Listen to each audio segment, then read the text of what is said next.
When I stepped out into the bright sunlight from the darkness of the movie house, I had only two things on my mind: Paul Newman and a ride home. I was wishing I looked like Paul Newman. He looks tough and I don't. But I guess my looks aren't so bad.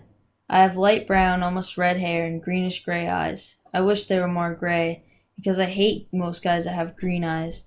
But I have to be content with what I have. My hair is longer than a lot of boys wear theirs, squared off in the back and long at the front and sides. But I'm a greaser, and most of my neighborhood rarely bothers to get a haircut. Besides, I look better with long hair. I had a long walk home and no company, but I usually loan it anyway, for no reason except that I like to watch movies undisturbed so that I can get into them and live them with the actors. When I see a movie with someone, it's kind of uncomfortable, like having someone read your book over your shoulder. I'm different that way. I mean, my second oldest brother, Soda, who is 16 going on 17, never cracks a book at all. And my oldest brother, Daryl, who we call Darry, works too long and hard to be interested in a story or drawing a picture. So I'm not like them. And nobody in our gang digs movies and books the way I do. For a while there, I thought I was the only person in the world that did. So I loaned it. Soda tries to understand at least, which is more than Darry does. But then Soda is different from anybody. He understands everything, almost. Anyway, I went on walking home, thinking about the movie and then suddenly wishing I had some company. Greasers can't walk alone too much or they'll get jumped, or someone will come by and scream greaser at them, which doesn't make you feel too hot if you know what I mean. We get jumped by the Socs. I'm not sure how you spell it, but it's the abbreviation for socials, the jet set, the West Side rich kids. It's like the term greaser, which is used to class all us boys on the East Side. We're poorer than the Socs in the middle class. I reckon we're wilder too. Not like the Socs who jump greasers and wreck houses and throw beer blasts for kicks, and get editorials in the paper for being a public disgrace one day and an asset to society the next. Greasers are almost like hoods. We steal things and drive old souped up cars and hold up gas stations and have gang fight once in a while. I don't mean I do things like that. Darry would kill me if I got into trouble with the police. Since Mom and Dad were killed in an auto wreck, the three of us got to stay together only as long as we behave. So Soda and I try to stay out of trouble as much as we can, and we're careful not to get caught when we can't. I only mean that most greasers do things like that, just like we wear our hair long and dress in blue jeans and t-shirts, or leave our shirt tails out and wear leather jackets and tennis shoes or boots. I'm not saying that either Socs or greasers are better. That's just the way things are. I could have waited to go to the movies until Darry or Soda Pop got off work. They would have gone with me or driven me there or walked along, although Soda can't just sit still long enough to enjoy a movie and they bore Darry to death. Darry thinks his life is enough without inspecting other people's. Or I could have gotten one of the gang to come along, one of the four boys Darry and Soda and I have grown up with and consider family. We're almost as close as brothers. When you grow up in a tight-knit neighborhood like ours, you get to know each other real well. If I'd thought about it, I could have called Darry and he would have come by on his way home and picked me up. Or Two-Bit Matthews, one of our gang, would have come to get me in his car if I asked him. But sometimes I just don't use my head. It drives my brother Darry nuts when I do stuff like that, because I'm supposed to be smart. I make good grades and have a high Q and everything, but I don't use my head. Besides, I like walking. I about decided I didn't like it so much, though, when I spotted that red Corvair trailing me. I was almost 2 blocks from home then, so I started walking a little faster. I had never been jumped, but I had seen Johnny after 4 Socs got a hold of him, and it wasn't pretty. Johnny was scared of his own shadow after that. Johnny was 16 then. I knew it wasn't any use, though, the fast walking. I mean, even before the Corvair pulled up beside me and 5 Socs got up, I got pretty scared. I'm kind of small for 14, even though I have a good build, and those guys were bigger than me. I automatically hitched my thumbs in my jeans and slouched, wondering if I could get away if I made a break for it. I remember Johnny, his face all cut up and bruised. I remember how he cried when we found him, half conscious in the corner lot. Johnny had it awful rough at home. It took a lot to make him cry. I was sweating something fierce, although I was cold. I could feel my palms getting clammy and the perspiration running down my back. I get like that when I'm real scared. I glanced around for a pop bottle or a stick or something. Steve Randall, Soda's best buddy, had once held off 4 guys with a busted pop bottle. but there was nothing. So I stood there like a bump on a log while they surrounded me. I don't use my head. They walked around slowly, silently, smiling. "Hey, Grease," one said in an overly friendly voice. "We're gonna do you a favor, Greaser. We're gonna cut all that long, greasy hair off." He had on a Madras shirt. I can still see it. Blue Madras. One of them laughed, then cussed me out in a low voice. I couldn't think of anything to say. There just isn't a whole lot you can say while waiting to get mugged, so I kept my mouth shut. "Need a haircut, Greaser?" The medium-sized blonde pulled a knife out of his back pocket and flipped the blade open. I finally thought of something to say. No. I was backing up away from that knife. Of course I backed right into one of them. They had me down in a second. They had my arms and legs pinned down, and one of them was sitting on my chest with his knees on my elbows. And if you don't think that hurts, you're crazy. I could smell English leather shaving lotion and stale tobacco, and I wondered foolishly if I would suffocate before they did anything. I was scared so bad I was wishing I would. I fought to get loose, and almost did for a second. Then they tightened up on me, and the one on my chest slugged me a couple of times. So I lay still, swearing at them between gasps. A blade was held against my throat. "How'd you like that haircut to begin just below the chin?" It occurred to me that they could kill me. I went wild. I started screaming for soda, Darry, anyone. Someone put his hand over my mouth, and I bit it as hard as I could, tasting the blood running through my teeth. I heard a muttered curse and got slugged again, and they were stuffing a handkerchief in my mouth. One of them kept saying, "Shut him up, for Pete's sake, shut him up." Then there were shouts and the pounding of feet, and the Socias jumped up and left me lying there, gasping. I lay there and wondered what in the world was happening. People were jumping over me and running by me, and I was too dazed to figure it out. Then someone had me under the armpits and was hauling me to my feet. It was Darry. "Are you all right, Ponyboy?" He was shaking me, and I wished he'd stop. I was dizzy enough anyway. I could tell it was Darry, though, partly because of the voice and partly because Darry's always rough with me without meaning to be. "I'm okay. Quit shaking me, Darry. I'm okay." He stopped instantly. "I'm sorry." He wasn't really. Darry isn't ever sorry for anything he does. It seems funny to me that he should look just exactly like my father and act exactly the opposite from him. My father was only 40 when he died, and he looked 25. A lot of people thought Darry and Dad were brothers instead of fathers and son. But they only looked alike. My father was never rough with anyone without meaning to be. Darry is 6'2", and broad-shouldered and muscular. He has dark brown hair that kicks out in front and a slight cowlick in the back, just like Dad's. But Darry's eyes are his own. He's got eyes that are like two pieces of pale blue-green ice. They've got determined set to them, like the rest of them. He looks older than 20, though. Cool and smart. He would be real handsome if his eyes weren't so cold. He doesn't understand anything that is not a plain, hard fact, but he uses his head. I sat down again, rubbing my cheek where I had been slugged the most. Darry jammed his fists in his pockets. "They didn't hurt you too bad, did they?" They did. I was smarting and aching, and my chest was sore, and I was so nervous my hands were shaking, and I wanted to start bawling. But you don't just say that to Darry. "I'm okay." Soda Pop came loping back. By then I had figured that all the noise I had heard was the gang coming to rescue me. He dropped down beside me, examining my head. "You got cut up a little, huh, Ponyboy?" I only looked at him blankly. "I did?" He pulled out a handkerchief, wet the end of it with his tongue, and pressed it gently against the side of my head. "You're bleeding like a stuck pig." "I am?" "Look!" He showed me the handkerchief, reddened as if by magic. "Did they pull a blade on you?" I remembered the voice. "Need a haircut, Greaser?" The blade must have slipped while he was trying to shut me up. "Yeah." Soda is handsomer than anyone else I know. Not like Darry. Soda's movie star kind of handsome. The kind that people stop on the street to watch go by. He's not as tall as Darry, and he's a little slimmer, but he has a finely drawn, sensitive face that somehow managed to be reckless and thoughtful at the same time. He's got dark gold hair that he combs back, long, silky, and straight. And in the summer the sun bleaches it into a shining wheat gold. His eyes are dark brown, lively, dancing, recklessly laughing eyes that can be gentle and sympathetic at one moment and blazing with anger the next. He has Dad's eyes, but Soda is one of a kind. He can get drunk in a drag race or dancing without even getting near alcohol. In our neighborhood it's rare to find a kid who doesn't drink once in a while, but Soda never touches a drop. He doesn't need to. He gets drunk on just plain living, and he understands everybody. He looked at me more closely. I looked away hurriedly, because if you want to know the truth, I was starting to bawl.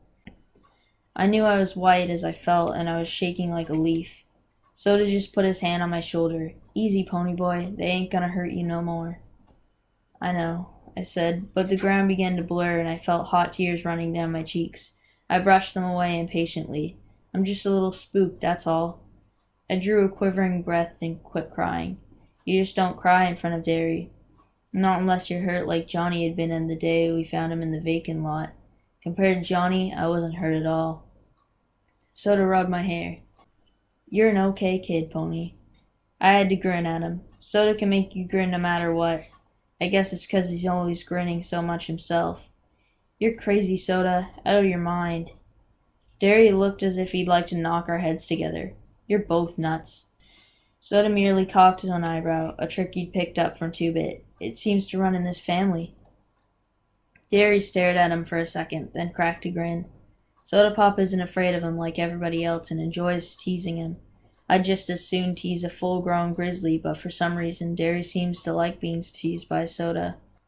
Our gang had chased the Socs to their car and heaved rocks at them. They came running towards us now, 4 lean, hard guys. They were all as tough as nails and looked it. I'd grown up with them, and they accepted me, even though I was younger, because I was Darry and Soda's kid brother, and I kept my mouth shut good. Steve Randall was 17, tall and lean, with thick, greasy hair he kept combed in complicated swirls. He was cocky, smart, and Soda's best buddy since grade school. Steve's specialty was cars. He could lift a hubcap quicker and more quietly than anyone in the neighborhood, but he also knew cars upside down and backwards, and he could drive anything on wheels. He and Soda worked at the same gas station, Steve part-time and Soda full-time, and their station got more customers than any other in town. Whether that was because Steve was so good with cars or because Soda attracted girls like honey draws flies, I couldn't tell you. I liked Steve only because he was Soda's best friend. He didn't like me. He thought I was a tag-along and a kid. Soda always took me with them when they went places if they weren't taking girls, and that bugged Steve. It wasn't my fault. Soda always asked me. I didn't ask him. Soda doesn't think I'm a kid. Two-Bit Matthews was the oldest of the gang and the wisecracker of the bunch. He was about 6 feet tall, stocky in build, and very proud of his long, rusty-colored sideburns. He had gray eyes and a wide grin, and he couldn't stop making funny remarks to save his life. You couldn't shut up that guy. He always had to get his 2 bits worth in, hence his name. Even his teachers forgot his real name was Keith, and we hardly remembered he had one. Life was one big joke to Two-Bit. He was famous for shoplifting in his black-handled switchblade, which he couldn't have acquired without his first talent, and he was always smarting off to the cops. He really couldn't help it. Everything he said was so irresistibly funny that he just had to let the police in on it to brighten up their dull lives. That's the way he explained it to me. He liked fights, blondes, and for some unfathomable reason, school. He was still a junior at 18 and a half, and he never learned anything. He just went for kicks. I liked him real well because he kept us laughing at ourselves as well as at other things. He reminded me of Will Rogers. Maybe it was the grin. If I had to pick the real character of the gang, it would be Dallas Winston, Dally. I used to like to draw his picture when I was in a dangerous mood, for then I could get his personality down in a few lines. He had an elfish face with high cheekbones and a pointed chin, small sharp animal teeth and ears like a lynx. His hair was almost white, it was so blonde, and he didn't like haircuts, or hair oil either, so it fell over his forehead in wisps and kicked out in the back in tufts and curled behind his ears and along the nape of his neck. His eyes were blue, blazing ice, cold with the hatred of the whole world. Dally had spent 3 years on the wild side of New York and had been arrested at the age of 10. He was tougher than the rest of us, tougher, colder, meaner. The shade of difference that separates a greaser from a hood wasn't present in Dally. He was as wild as the boys in the downtown outfits like Tim Shepard's gang. In New York, Dally blew off steam in gang fights, but here organized gangs are rarities. There are just small bunches of friends who stick together, and the warfare is between the social classes. A rumble, when it's called, is usually born of a grudge fight, and the opponents just happen to bring their friends along. Oh, there are a few named gangs around, like the River Kings and the Tiber Street Tigers. But here in the Southwest, there's no gang rivalry. So Dally, even though he could get in a good fight sometimes, had no specific thing to hate, no rival gang, only Socs. And you can't win against them no matter how hard you try, because they got all the breaks and even whipping them isn't going to change that fact. Maybe that's why Dallas was so bitter. He had quite a reputation. They have a file on him down at the police station. He had been arrested, he got drunk, he rode in rodeos, lied, cheated, stole, rolled drunks, jumped in small kids. He did everything. I didn't like him, but he was smart and you had to respect him. Johnny Cade was the last and least. If you can picture a little dark puppy that has been kicked too many times and is lost in a crowd of strangers, you'll have Johnny. He was the youngest next to me, smaller than the rest with a slight build. He had big black eyes and a dark tanned face. His hair was jet black and heavily greased and combed to the side, but it was so long that it fell in shaggy bangs across his forehead. He had a nervous, suspicious look in his eyes, and that beating he got from the Socs didn't help matters. He was the gang's pet, everyone's kid brother. His father was always beating him up, and his mother ignored him except when she was hacked off at something, and then you could hear her yelling at him clear down at our house.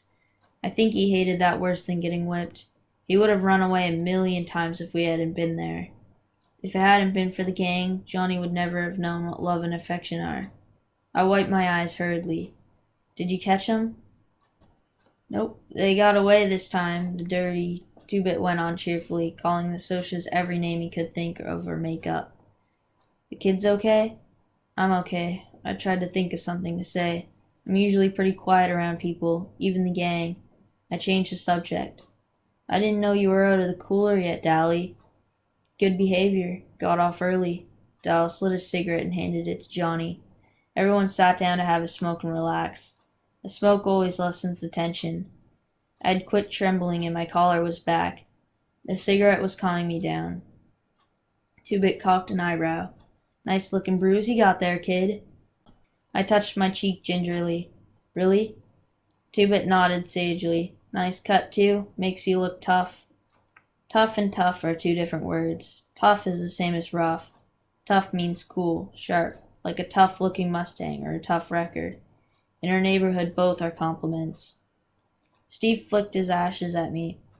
What were you doing walking by your lonesome? Leave it to good old Steve to bring up something like that. I was coming home from the movies. I didn't think.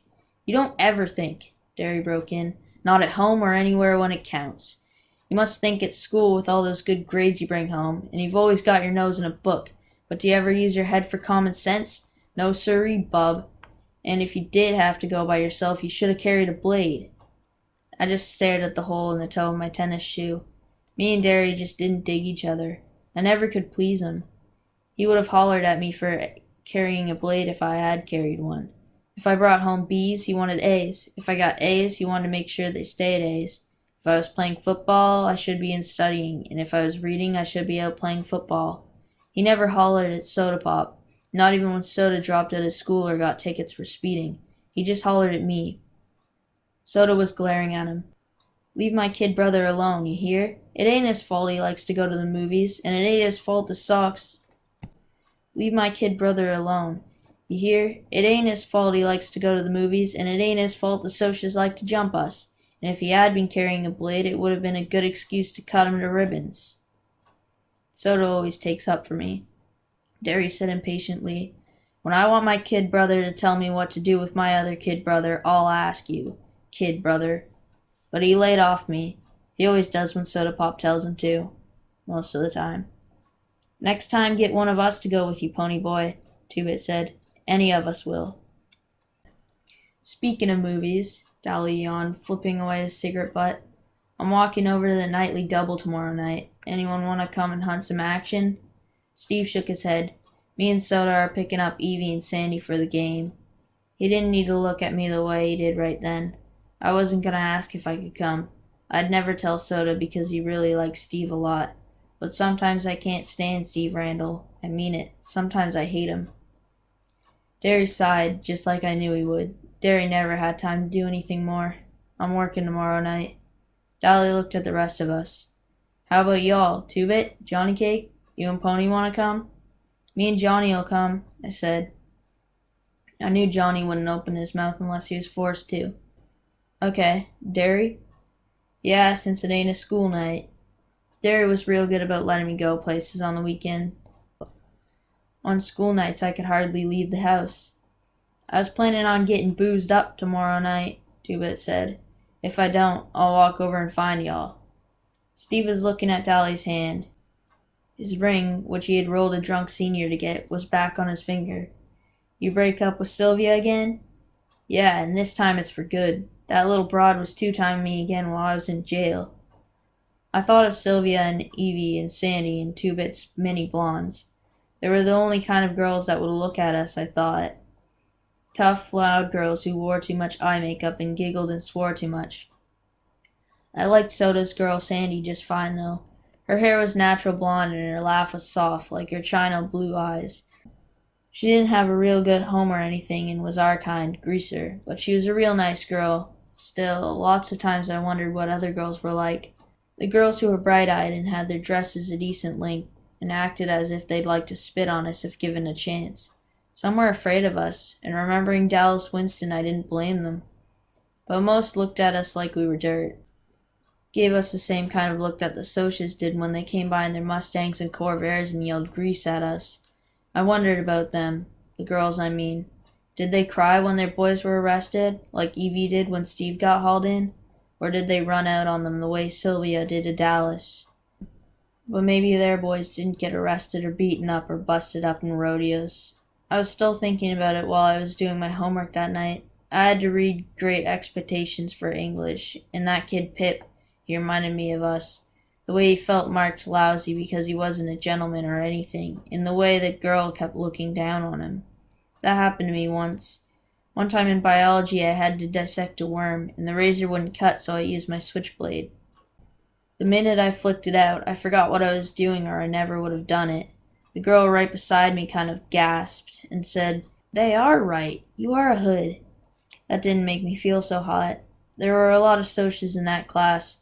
I get put into A classes because I'm supposed to be smart, and most of them thought it was pretty funny. I didn't, though. She was a cute girl. She looked real good in yellow. We deserve a lot of our trouble, I thought. Dallas deserves everything he gets, and should get worse if you want the truth. And Two-Bit, he doesn't really want or need half the things he swipes from the stores. He just thinks it's fun to swipe everything that isn't nailed down. I can understand why Soda Pop and Steve get into drag races and fight so much, though. Both of them have too much energy, too much feeling, with no way to blow it off. "Rub harder, Soda," I heard Darry mumbling. "You're gonna put me to sleep." I looked through the door. Soda Pop was giving Darry a back rub. Darry's always pulling his muscles. He roofs houses and he's always trying to carry 2 bundles of roofing up the ladder. I knew Soda would put him to sleep because Soda could put anyone out when he sets his head to it. He thought Darry worked too hard anyway. I did too. Darry didn't deserve to work like an old man when he was only 20. He had been a real popular guy in school. He was the captain of the football team and he had been voted Boy of the Year, but we just didn't have enough money for him to go to college, even with the athletic scholarship he won. And now he didn't have time between jobs to even think about college. So he never went anywhere and never did anything anymore, except work out at gyms and go skiing with some old friends of his sometimes.